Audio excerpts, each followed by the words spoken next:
Hello दोस्तों, कैसे हैं आप। आपका एक बार फिर से स्वागत है मेरे चैनल आरके डिस्कवरिंग इंडिया में और मैं हूं आपका दोस्त रमन। तो दोस्तों, क्या अभी आप लेह लद्दाख जाने की प्लानिंग कर रहे हैं? अगर आप लेह लद्दाख फ़्लाइट से जाना चाहते हैं तो ये वीडियो आपके लिए है, क्योंकि इस वीडियो में मैं आपको सजेस्ट करने वाला हूँ कि आप लेह लद्दाख में जाके कैसे घूम सकते हैं, आपको कौन सी इटिनरी फॉलो करनी है, कौन सी इटिनरी बेस्ट सजेस्टेड है। इसको लाखों लोग फॉलो कर चुके हैं। ठीक है दोस्तों, अगर आप बाय रोड जाना चाह रहे हैं तो मैंने एक पिछली वीडियो बनाई थी जिसमें मैंने आपको बताया था कि आपको कौन कौन सी गाइडलाइंस आपको फॉलो करनी है लेह लद्दाख जाते हुए, अगर आप बाइक या कार से जा रहे हैं दिल्ली चंडीगढ़ से। रास्ते में जो भी चेक पोस्ट आएगी, आपकी जो भी रिक्वायरमेंट है, वो मैंने पिछले वीडियो में सब कुछ एक्सप्लेन कर दिया है। अगर आपने वो वीडियो नहीं देखी है तो आप यहाँ पे लिंक में ऊपर में वो जाके वो वीडियो देख सकते हैं, जिससे आपको ज़्यादा जानकारी मिल पाएगी। तो दोस्तों, इस वीडियो को शुरू करने से पहले मैं ये बता देना चाहता हूँ कि अगर आप फ्लाइट से जा रहे हैं तो आपको RT-PCR टेस्ट की ज़रूरत पड़ेगी, नेगेटिव की। और जब आप एयरपोर्ट पे लेह में पहुँच जाओगे तो वहाँ भी आपका एंटीजन टेस्ट होगा। जी हाँ दोस्तों, अब आपका वहाँ पे एंटीजन टेस्ट होगा और आपकी रिपोर्ट नेगेटिव आएगी, तभी आपको लेह शहर में जाने दिया जाएगा, नहीं तो आपको क्वारंटाइन वहाँ पे कर दिया जाएगा। तो दोस्तों, शुरू करते हैं ये वीडियो। तो दोस्तों, सबसे पहले अगर आप फ़्लाइट से जा रहे हैं, अगर आप फ़्लाइट कहीं से भी पकड़ सकते हैं, आप फ़्लाइट पकड़ सकते हैं चंडीगढ़ से, आप फ़्लाइट पकड़ सकते हैं दिल्ली से, मुंबई से, श्रीनगर से, कलकत्ता से, बेंगलोर से, या आप कहीं से भी फ़्लाइट पकड़ के आ रहे हैं, तो दोस्तों आपको सबसे पहले आपको कोरोना की नेगेटिव रिपोर्ट चाहिए जो 96 आवर से ज़्यादा पुरानी नहीं हो। ठीक है दोस्तों, तो सबसे पहले जब आप लेह एयरपोर्ट पहुँच जाएंगे, वहाँ पर आपका एंटीजन टेस्ट होगा, वो नेगेटिव आएगा। फिर आप बाहर निकलेंगे एयरपोर्ट से, फिर वहाँ पे प्रीपेड टैक्सी काउंटर होगा, या तो आप वहाँ से टैक्सी ले सकते हैं, नहीं तो आप अपने होटल जो आपने बुक कर रखा है वहाँ पे, तो आपको उनको बोलना है कि वो आपको पिकअप कर लें। और काफ़ी hotels free pickup and drop service Leh में देते हैं, तो आप उनसे बात कर लीजिएगा। तो दोस्तों, सबसे पहले वही आपने टैक्सी की, आप अपने होटल में पहुँच गए, लेकिन एक काम हमें वो नहीं करना है जो हम हर ट्रिप में करते हैं। जी हाँ दोस्तों, आपको सबसे पहले, अगर आप लेह पहुंच भी जाते हैं तो आपको सबसे पहले घूमने बाहर नहीं निकलना है। आपको ऐसा नहीं करना है यार चलो भैया लेह लद्दाख पहुंच गए, हुर्रे, अब चलो यार बाहर घूमने चलते हैं, चलो यार बाइक निकाल, बाइक रेंट पे लेते हैं, घूमने चलते हैं, या जो भी है भागना दौड़ना। दोस्तों, आपको वो नहीं करना है। हालाँकि हम और कहीं भी हिमालयस में जाते हैं, श्रीनगर, मनाली, शिमला, हम ये सब भी करते हैं। हम अपना बैग छोड़ते हैं और सबसे पहले घूमने निकलते हैं। लेकिन दोस्तों, आप ये ध्यान रखिए कि लेह लद्दाख जो एरिया है वो एक रिमोट एरिया है जो कि हायर एल्टीट्यूड पे है। हम जहाँ भी रहते हैं, चंडीगढ़ में, दिल्ली में, पुणे में, बेंगलोर में, मुंबई में, कलकत्ता में, हम सब जहाँ पे रहते हैं उसका ऑल्टीट्यूड जो है वो है सिर्फ 400-500 मीटर। लेकिन लेह लद्दाख का ऑल्टीट्यूड कितना है? लेह का एल्टीट्यूड है 13,500 फीट। हाँ जी दोस्तों, लेह का एल्टीट्यूड 13,500 फीट है। और जो सबसे निचली जगहें हैं लद्दाख रीजन की, वो भी 10,000 फीट पे है। तो इतनी हाइट पे जाने पे हमारी बॉडी पे बहुत ज़्यादा असर पड़ता है, क्योंकि 150, 200, 300 फीट से आप सिर्फ 2 घंटे के अंदर मैक्सिमम आप पहुंच जाते हैं 13,500 फीट पे। और दोस्तों, आपकी बॉडी को पता भी नहीं लगेगा कि हाँ भी क्या हुआ, आप मतलब मेरे साथ। लेह में टेम्परेचर जब आप पहुंचेंगे, लेह का टेम्परेचर होगा 10 डिग्री 12 डिग्री। वो है ठंड, बाहर एक्चुअल में वहाँ पे है ठंड, लेकिन आपकी बॉडी को महसूस ही नहीं होगा। आपको लगेगा कि यार मैं तो बिल्कुल ठीक हूँ यार, चल यार कुछ नहीं है, सब बोलते हैं लेह ठंडा है, कहाँ ठंडा है, मुझे तो गर्मी लग रही है। तो दोस्तों, आपका पहला रिएक्शन आपका ऐसा ही होने वाला है, क्योंकि लेह में जब आप पहुंच जाते हैं आपकी बॉडी को कम से कम 2 से 4 घंटे लगते हैं इनिशियली ऑब्जर्व करने में कि बाहर का टेम्परेचर कितना है। आपकी बॉडी को बिल्कुल भी पता नहीं लगता है यार मैं 40 डिग्री टेम्परेचर से कहाँ पे 10 डिग्री टेम्परेचर में आ गई, कहाँ पे आ गया मैं। तो आपके अपनी जो बॉडी है उसको टाइम देना है कि वो बाहर के एनवायरनमेंट को समझे और अपने आप को उसमें एडजस्ट करें। आपको एक दोस्तों छोटा सा एग्जांपल देता हूँ। जब हम फ्लाइट में ट्रैवल करते हैं तो आपके जो स्नैक्स के पैकेट हैं, जो चिप्स के पैकेट हैं, आपने देखा होगा फूल के इतने बड़े हो जाते हैं। दोस्तों, उसका रीज़न क्या है? उसका रीज़न वही है कि अंदर का प्रेशर और बाहर का जो प्रेशर है उस पर बहुत ज़्यादा फ़र्क आ जाता है, क्योंकि ऑल्टीट्यूड में आपकी बॉडी के ऊपर या किसी भी चीज़ के ऊपर प्रेशर बढ़ जाता है। इसलिए दोस्तों फ़्लाइट्स के अंदर जो बैटरीज़ हैं या जो भी है वो आपके चेक इन बैगेज में अलाउ नहीं करते, क्योंकि जहाँ पे बहुत सारा सामान रखा है, अगर प्रेशर से आपकी वो बैटरी फट गई, आपका पावर बैंक फट गया तो पूरा प्लेन जल के राख हो जाएगा। इसलिए वो आपको बोलते हैं कि आप अपने साथ उसको कैबिन में कैरी करो, क्योंकि अगर कैबिन में कुछ हो गया कम से कम संभाल तो सकते हैं। दोस्तों वही आपकी बॉडी के साथ है, हर एक बॉडी पे एक प्रेशर होता है। अभी भी हम जब खड़े हैं अपनी बॉडी के ऊपर एक प्रेशर लग रहा है और वो हायर एल्टीट्यूड पे वो प्रेशर बहुत ज़्यादा बढ़ जाता है। प्रेशर जब बढ़ जाता है तो अपना जो इनिशियल सिम्टम्स हैं, मतलब दोस्तों इस चीज़ को बोलते हैं एक्यूट माउंटेन सिकनेस, AMS। दोस्तों मैं एक अगली वीडियो इसके ऊपर बनाने वाला हूँ डिटेल के अंदर कि आपको कौन कौन से काम लेह लद्दाख पहुँचने के बाद नहीं करने हैं।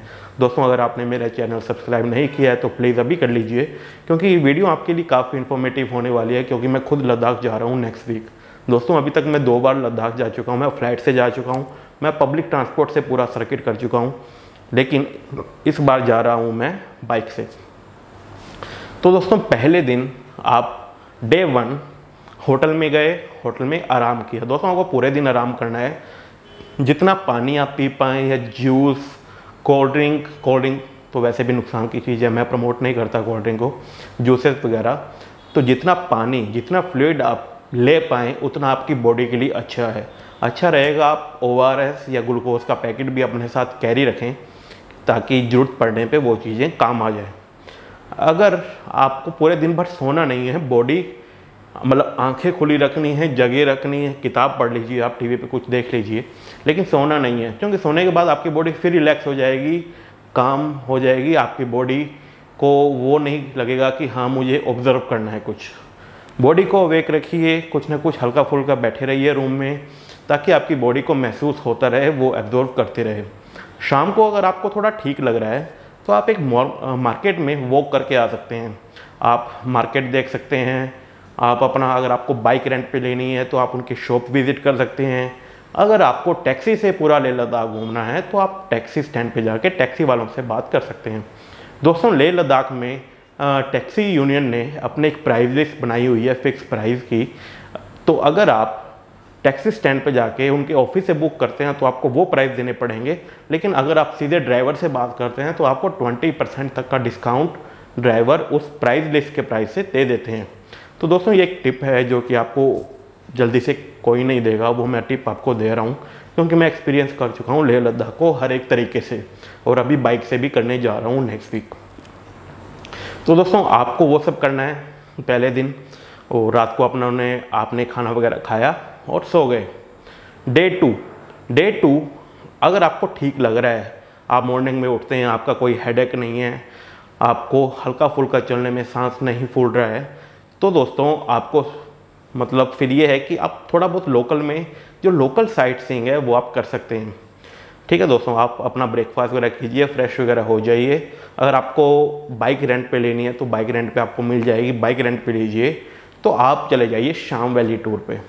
शाम वैली ट्रिप में मतलब वो रास्ता ये वो हाईवे रूट पे आपको निकलना है जो जाता है कारगिल श्रीनगर की तरफ। उस हाईवे रूट के ऊपर आपको क्या क्या देखने को मिलेगा? आपको मिलेगा सबसे पहले हॉल ऑफ फेम।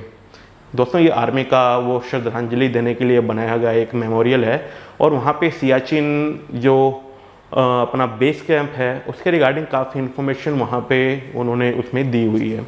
तो आप हॉल ऑफ फेम विज़िट कर सकते हैं। नेक्स्ट आप वहाँ पे गुरुद्वारा है, गुरुद्वारा पत्थिर साहिब, आप वहाँ पे मत्था टेक सकते हैं और लंगर खा सकते हैं।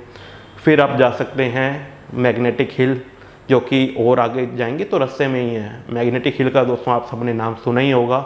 ये वो जगह है जहाँ पे सड़क सीधी है, लेकिन जो गाड़ी अगर आप खड़ी करेंगे तो पीछे जो मैग्नेटिक हिल का पहाड़ है उसकी तरफ आकर्षित होगी। उसका थोड़ा और आगे जाएंगे तो आपको एक कॉन्फ्लुएंस मिलेगा जेंस्कार और इंडस रिवर का, जहाँ पे क्या कहते हैं वो जो अपने यहाँ पे ऋषिकेश में होती है, मैं नाम भूल गया वो, तो आप रिवर राफ्टिंग, तो आप वहाँ पे रिवर राफ्टिंग भी कर सकते हैं अगर आप थोड़े एडवेंचर लवर हैं तो। और आप आसपास और आगे जाएंगे, थोड़े बहुत गांव आएंगे, गांव में घूम के आप वापस ले आ जाइए, अपना खाना वगैरह खाइए, अगले दिन की तैयारी कीजिए, क्योंकि डे 3 आप मॉर्निंग में निकल रहे हैं नुब्रा वैली। दोस्तों सबसे बड़ा कन्फ्यूज़न रहता है कि आपके माइंड में है कि नहीं मुझे जाना है पेंगोंग, मुझे जाना है पेंगोंग। क्योंकि हम बचपन से तो क्या, जब से हम अपनों ने 3 इडियट्स मूवी देखी है और आप पहली बार लेह लद्दाख जा रहे हैं, तो आपके माइंड में वो होगा कि यार मुझे वो नीले कलर की झील देखनी है जहाँ पे वो आमिर खान था, वहाँ पे वो करीना कपूर थी, मुझे वो जगह जाना है, 3 इडियट वाली जगह जाना है, पेंगोंग लेक जाना है। लेकिन दोस्तों आपको जल्दबाजी प्लीज़ मत कीजिए, क्योंकि लेह लद्दाख किसी और टूरिस्ट डेस्टिनेशन जैसी नहीं है। वहाँ पे जाने से आपकी बॉडी के ऊपर इफेक्ट पड़ता है। अपने को लंबा जीना है तो अपने को ये सब चीज़ें ध्यान रखनी पड़ेगी, क्योंकि कोरोना ने भी अभी काफ़ी कुछ सिखाया है कि अंदर अपने क्या सिस्टम वर्क करता है, लंग्स में कैसे सांस अंदर जाती है, अपने को प्राणायाम क्यों करना चाहिए। तो ये सब चीज़ें ज़िंदगी अपने को सिखा रही है, ये सब चीज़ें बता के। तो आपकी बॉडी को आपको फोर्स नहीं करना है। और रीज़न क्या है, रीज़न मैं आपको बता देता हूँ। लेह जो है, लेह का एल्टीट्यूड है 13,500 फीट, नुब्रा वैली का है 10 से 10,500 फीट, पेंगोंग लेक का है 14,000 फीट। तो आप लेह जो ऑलरेडी काफ़ी एल्टीट्यूड पे है, आप और ऑल्टीट्यूड पे जा रहे हैं, ठीक है। जबकि आपके पास सेकंड ऑप्शन है कि आप लोअर एल्टीट्यूड पे जा सकते हैं। अगर आप नुब्रा वैली जाते हैं तो आपकी बॉडी को 2 दिन का 1.5 दिन का टाइम मिलेगा थोड़ा सा ज़्यादा रिलैक्स होने का। अगर आप जाएंगे नुब्रा वैली तो आपको रिलैक्स फील होगा, आपको बॉडी पे प्रेशर कम फील होगा। तो दोस्तों ये आपकी बॉडी के लिए भी अच्छा है और वैसे भी अच्छा है, क्योंकि आपको नुब्रा वैली तो जाना ही है। Day 3, wake up in the morning, do breakfast, then heading towards Nubra Valley. रास्ते में आपको पड़ेगा Khardungla pass, the highest motorable road in the world. हालांकि 3-4 साल पहले उमिंगला पास को हाईएस्ट मोटरेबल रोड माना गया था, लेकिन वो टूरिस्ट लोगों के लिए या सिविलियंस के लिए वो रास्ता बंद है, वहाँ पे जाने की परमिशंस ही नहीं मिलती। हालांकि शुरुआत में कुछ एक बाइकर्स को वहाँ पे परमिशन मिली थी, लेकिन उसके बाद वो परमिशंस बंद कर दी गई। वो सिर्फ बनाया गया है रास्ता चाइना बॉर्डर के लिए। दोस्तों आप खारदुंगला पास जाइए। खारदुंगला पास भी आपको 10 से 15 मिनट से ज़्यादा नहीं रुकना है, नहीं तो एक्यूट माउंटेन सिकनेस AMS आपको हिट करती है, आपका हेडेक चालू हो जाएगा, आपकी सांस लेने में दिक्कत हो सकती है। हालांकि अपनी आर्मी वहाँ पे है जो कि आपको सपोर्ट या मेडिकल हेल्प दे सकती है, लेकिन अपने को ऐसा काम करना ही क्यों है जिससे हम मुसीबत में पड़ जाएं और आगे आने वाला ट्रिप अपना पूरा ख़राब हो जाए।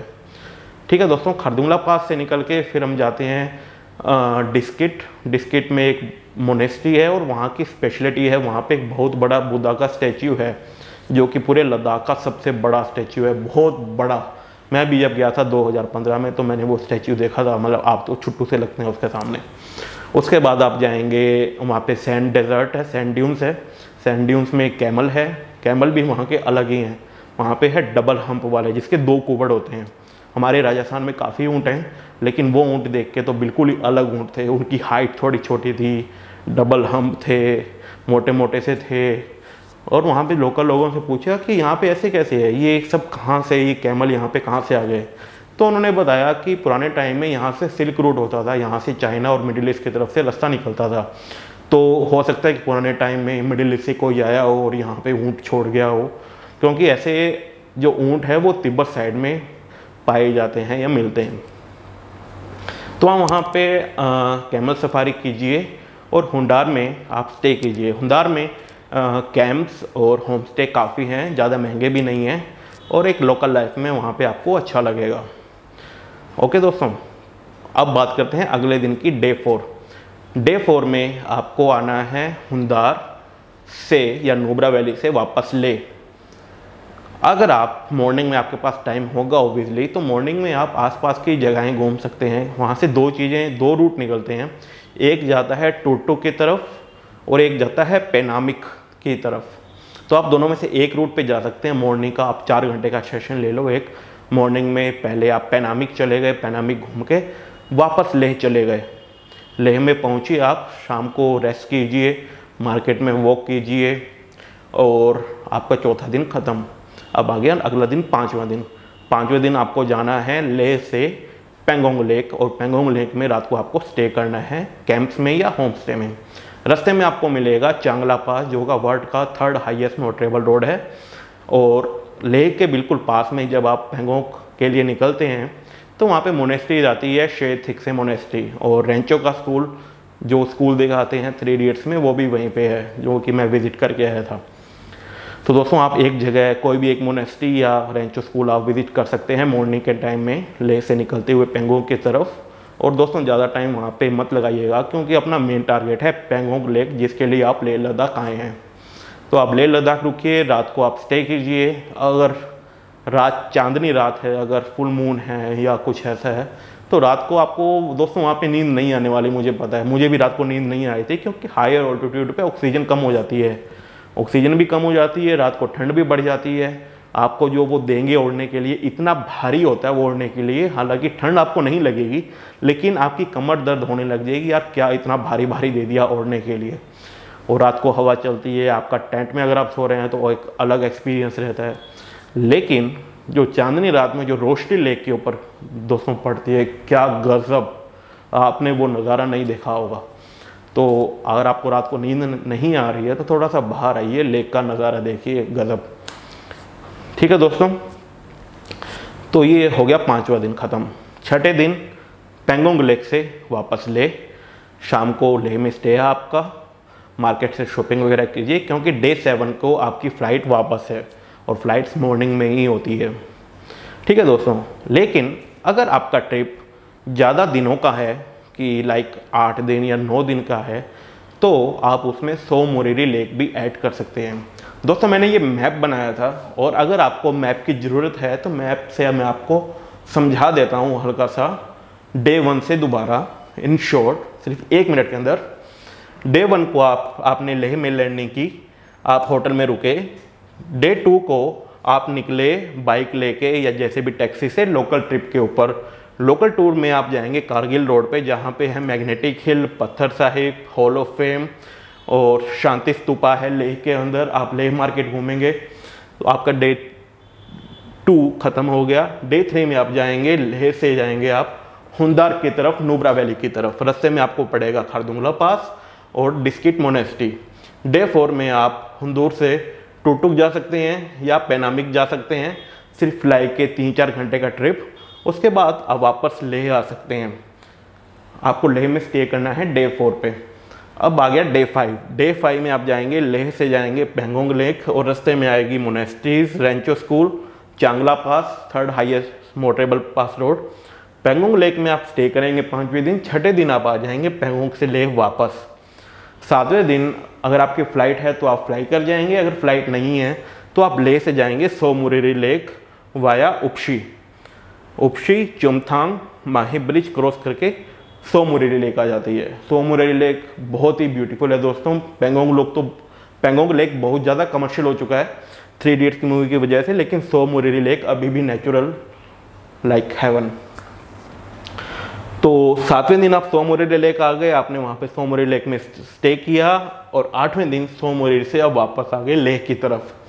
दोस्तों अगर आप सो मोरिरी से लेह की तरफ आते हैं तो रास्ते में जो रोड आती है ये आती है मनाली वाली रोड, मनाली लेह हाईवे, जो कि एडवेंचर्स लवर या जो बाइकर्स राइडर्स या जो भी टैक्सी से आते हैं, ये रोड जो इतनी फेमस है, तो आपको उसका भी एक ओवरव्यू मिल जाएगा अगर आप 8वें दिन सो मोरिरी से लेह में जाते हैं। तो अगर आप उपशी वाला डेब्रिंग एक नाम की जगह आती है, वो हाईवे रूट है, तो वहाँ से आप जा सकते हैं 9वें दिन फ्लाइट पकड़ के घर वापस। और दोस्तों अगर आपको अपना टाइम बचाना है, आप सोचते कि नहीं यार मेरे पास तो 7 दिन भी नहीं है, मेरे पास 6 दिन है, मैं क्या करूँ, तो दोस्तों मैं आपको ऑप्शन बता देता हूँ। पहला option Pangong lake. Pangong lake आप 1 दिन में भी कर सकते हैं। पेंगोंग लेक जाने में लगते हैं 5 से 6 घंटे। आप मॉर्निंग में निकलिए 6 बजे, 11 बजे आप पेंगोंग लेक पहुँच जाएंगे। 2 घंटे आप वहाँ पे रुकिए, वहाँ पे फोटोग्राफी वगैरह कीजिए, लंच वगैरह कीजिए।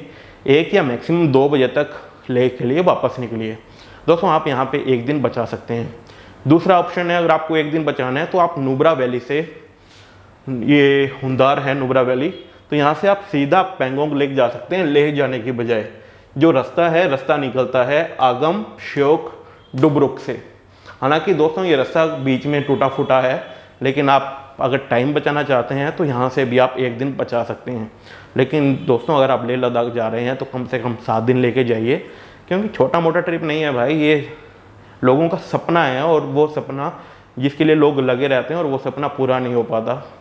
ठीक है दोस्तों, तो उम्मीद करता हूँ आपको ये वीडियो पसंद आई होगी। अगर आपने लाइक नहीं किया तो प्लीज़ लाइक कर दीजिए, सब्सक्राइब कर दीजिए, शेयर कर दीजिए और प्लीज़ सपोर्ट कीजिए मेरे चैनल को, क्योंकि आने वाले टाइम में लेह की ऐसी ऐसी इन्फॉर्मेशन मैं आपको देने वाला हूँ जो आपको और कहीं नहीं मिलेगी। जय हिंद।